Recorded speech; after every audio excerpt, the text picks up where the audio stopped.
बिस्मिल्लाहिर्रहमानिर्रहीम। अस्सलाम वालेकुम। अल्लाह पाक की रहमत करम फजल और शुक्र के साथ आज की रेसिपी करते हैं जी शुरू। सर्दियाँ आ चुकी हैं तो सर्दियों के हवाले से मूंग की दाल की पंजीरी आज की इस वीडियो में हम बनाएंगे। मूंग की दाल की जो पंजीरी है ये नज़र के लिए, दिमाग के लिए और सेहत के लिए बहुत ज़्यादा ज़रूरी होती है, मुफीद होती है। तो सर्दियों के हवाले से इस तरह की रेसिपीज़ बहुत ही अच्छी लगती हैं जी। आप इसको बना के 2 से 3 माह के लिए स्टोर करके रख सकते हैं। मैंने भी ज़्यादा क्वांटिटी में बनाई थी, तकरीबन 3 किलो मूंग की दाल की पंजीरी बनाई थी। चलते हैं जी रेसिपी की तरफ। बिस्मिल्लाहिर्रहमानिर्रहीम। यहाँ पे कुछ नट्स ले लिए हैं, काजू, बादाम, पिस्ता, किशमिश, कोकोनट, और इनको अच्छे से हमने करना है क्रश। ये जो कोकोनट है ना, गरी है, इसको वॉश करने के बाद, खुश करने के बाद आप ग्रेट करेंगे।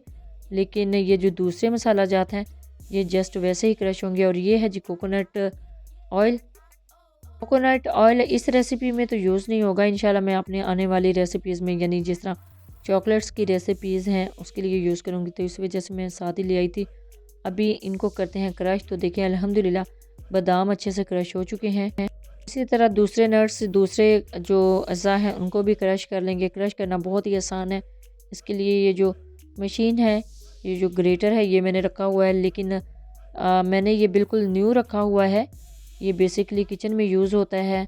किचन के जो आप जब सालन बनाते हैं तो इसके अंदर लहसुन, प्याज, अदरक को और टमाटर को क्रश करते हैं। लेकिन ये बिल्कुल न्यू मैंने रखा था जस्ट अपनी इन्हीं रेसिपीज़ के लिए। अदरवाइज़ किचन में जो यूज़ होता है वो अलग है, क्योंकि अगर आप वही इसमें यूज़ करेंगे तो जो सारे उन मसाला जात के फ्लेवर है ना वो इन नट्स में आएंगे। तो इसी वजह से ना आप कोशिश किया कीजिए कि एक्स्ट्रा चीज़ें अपने किचन में रखा कीजिए। तो देखिए जी अल्हम्दुलिल्लाह सारे जो नट्स हैं वो अच्छे से क्रश हो चुके हैं। चलते जी फाइनल तैयारी की तरफ। बिस्मिल्लाहिर्रहमानिर्रहीम। यहाँ पे मैंने ले लिया है देसी घी, तकरीबन 2 किलो देसी घी इसके अंदर जाएगा। कि मूंग की दाल जो है ना वो मैंने ली है साबुत और उसको अच्छे से पिसवा लिया है, यानी बिल्कुल पाउडर फॉर्म में ले ली है। बिस्मिल्लाहिर्रहमानिर्रहीम।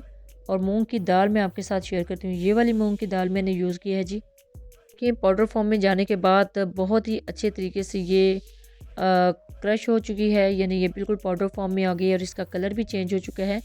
इसके अंदर ऐड करने के बाद बिल्कुल हलवाई स्टाइल में करछी चलाने की तरह इसको हमने मिक्स करना है। इसको जैसे ही मिक्स करेंगे ना, ये जो देसी घी आपको नज़र आ रहा है ना, ये बिल्कुल गायब हो जाएगा। यानी ये जो दाल है वो देसी घी को सोख कर लेगी। ये थोड़ा सा थिक फॉर्म में आ जाएगा। लेकिन जैसे जैसे आप इसको पकाएंगे ना, जैसे जैसे ये पकने के करीब जाएगा, ये अगेन जो है घी जो है वो अलग होना स्टार्ट हो जाएगा। लेकिन इसको थोड़ा सा टाइम लगता है पकने में। ये 3 किलो मैंने यहाँ पे दाल ली है, दाल का पाउडर लिया है। तो ये मुझे लगे थे तकरीबन 30 से 35 मिनट इसको पकाने में। ये देखिए सेम इस शेप में आपने चमचे को चलाना है, बिल्कुल हलवाई स्टाइल में, जिस तरह हलवाई चलाते हैं, कड़छी चलाते हैं कढ़ाई में, तो सेम चम्मच को आपने इसी डायरेक्शन में चलाते जाना है। तो देखें 10 से 15 मिनट के बाद ये बिल्कुल रनी फॉर्म में आ गई है, रनी शेप में। तो ये देखें थोड़ी सी पतली हो गई है इसकी फॉर्म। और 15 से 20 मिनट के बाद इसका कलर जो है वो चेंज होना स्टार्ट हो गया है और जो घी है वो अलग होना स्टार्ट हो गया है।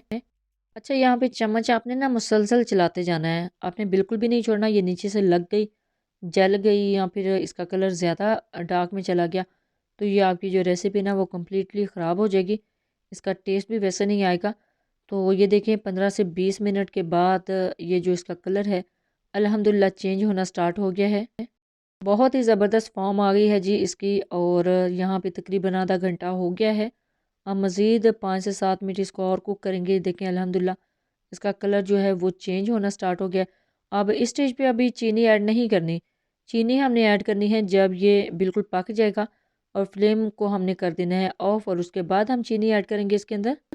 लेकिन 30 से 35 मिनट इसको पकाते रहना है। अगर आपकी दाल की जो क्वांटिटी है वो थोड़ी सी कम है तो फिर आपका इतना टाइम नहीं लगेगा।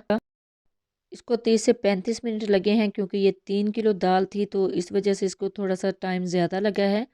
लेकिन जितने अच्छे तरीके से आप इसको पकाएंगे, जितने अच्छे तरीके से ये बनेगी, तो ये इतने ही लंबे अरसे के लिए स्टोर कर सकते हैं। तकरीबन 2 से 3 माह के लिए आप इसको स्टोर कर सकते हैं। बस तो ये चलता भी इतना ही टाइम है। ये रेसिपी जस्ट दिसंबर, जनवरी या फ़ेब तक चलती है। इसके बाद ये नहीं चलती, क्योंकि इसकी तासीर गर्म होती है। तो फिर सर्दियों के हवाले से ये बनाई जाती है। या फिर चावलों की पिनियाँ या फिर इस तरह की दालें सर्दियों में बहुत ज़्यादा बनाई जाती हैं। हमारे घर में भी अल्हम्दुलिल्लाह बनती हैं। तो इसी वजह से हम अब सर्दियाँ आ गई थी तो इसको बना रहे थे। अल्हम्दुलिल्लाह ये बिल्कुल पक चुकी है। 30 से 35 मिनट अब इसके अंदर मेवाजात जाएँगे जी। सबसे पहले इसके अंदर ऐड करेंगे किशमिश। बिस्मिल्लाहिर्रहमानिर्रहीम। किशमिश ऐड करने के बाद फ्लेम को कर देंगे ऑफ़ और ऑफ़ फ्लेम करके अब इसके अंदर ऐड करेंगे चीनी। बिस्मिल्लाहिर्रहमानिर्रहीम। यहाँ पे तकरीबन 1 से डेढ़ किलो चीनी जाएगी। आप अपनी पसंद के मुताबिक, अपने टेस्ट के मुताबिक कम या ज़्यादा कर सकते हैं। अदरवाइज़ जितनी दाल है उससे क्वांटिटी चीनी की थोड़ी-सी कम ही होगी। चीनी ऐड करते वक़्त ना फ्लेम बिल्कुल ऑफ था और ऑफ फ्लेम करने के बाद इसके अंदर चीनी ऐड की है। चीनी आप चेक कर लीजिएगा, अगर कम लगे तो ज़्यादा भी ऐड कर सकते हैं। अब ऐड किया है जी पिस्ता। बिस्मिल्लाहिर्रहमानिर्रहीम। थोड़ी-सी चीनी और ऐड कर दी है और पिस्ता भी काफ़ी ज़्यादा था, तकरीबन हाफ़ केजी मैंने यहाँ पे पिस्ता लिया था, इसको अच्छे से क्रश कर लिया था। और पिस्ता ऐड करने के बाद इसके अंदर जाएगी जी बादाम। बिस्मिल्लाहिर्रहमानिर्रहीम और काजू। बिस्मिल्लाहिर्रहमानिर्रहीम।